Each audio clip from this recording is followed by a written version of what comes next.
اپنے بیٹے کو ایک گھڑی دی، اس کے دادا کی گھڑی تھی، بہت ہی پرانی گھڑی تھی، اس کو بیٹے کو سمجھانے کے لیے دی، کہا کہ بیٹا یہ گھڑی لے جاؤ جو 60-70 سال پرانی ہے، تم جاؤ دکان پر اس کی قیمت معلوم کرو قیمت کیا ہے۔ تو باپ بیٹا گیا، کہا کہ اس کی قیمت کیا ہے؟ تو اس دکاندار نے دیکھ کر کہا کہ اس کی قیمت تقریباً 5 دینار مل جائے گا۔ باپ سے آیا، باپ کو ابا جان اس کے تو 5 دینار دے رہے۔ کہا کہ اچھا جاؤ تم جو ہے نا یہ جہاں پر پرانا سامان پڑا ہوتا ہے، جہاں پر پرانی اشیاء جمع کی جاتی ہے، ان کو زیادہ کچھ پتا ہوگا، وہاں پر جا کر پتا کرو۔ جب وہاں پر گیا تو انہوں نے کہا بھائی آپ کو اس کے 10 دینار دیں گے، پہلے 5 اب 10 دینار دیں گے۔ واپسی آیا ابا جان، انہوں نے تو کہا کہ 10 دینار دیں گے۔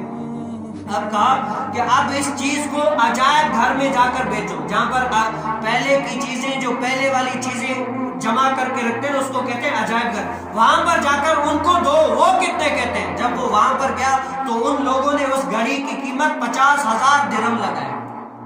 گھڑی ایک ہی ہے، کسی نے 5 درہم کا، کسی نے 10 درہم کا، کسی نے 50,000 درہم کا۔ اب وہ بچہ بڑا چونک گیا کہ گھڑی ایک، اشیاء ایک، لیکن قیمتیں اتنی فرق کیوں؟ کہا کہ ابا جان کوئی 5 کہہ رہا ہے، کوئی 10 کہہ رہا ہے، کوئی 50,000 درہم، یہ ماجرا کیا ہے؟ تو دراصل اس کے ابو نے کہا دراصل اس گھڑی کا جو قدردان تھا نا، تمہیں بتا دیا کہ اس کی اصل قیمت کیا ہے۔ جو گھڑی کا قدردان تھا، جس کو اس گھڑی کی قدر پتا تھی نا، اس نے تمہیں بتا دیا کہ اس کی قدر کیا ہے۔ بھائی لوہار کو کیا پتا کہ سونے کی کیا قیمت ہوتی ہے؟ اگر آپ لوہار کو سونا دیں گے نا، وہ ہتھوڑا ایسا ہی مارے گا جیسے لوہے کو مارتا ہے۔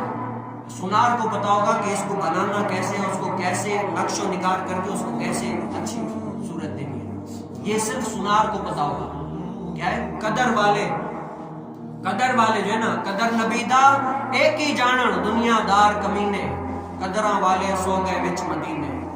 اور اللہ جل کے اولیاء فرماتے ہیں تو آیا نہ کیوں درد بد نصیبہ، او ہزاراں رنگاں وچ رنگیندے محمد۔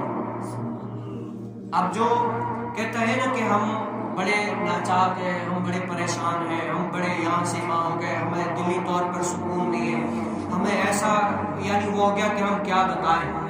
لیکن میں نے جب یہ شعر پڑھا تو سمجھ میں آیا کہ حقیقی طور پر علاج کی ضرورت کس کو ہے۔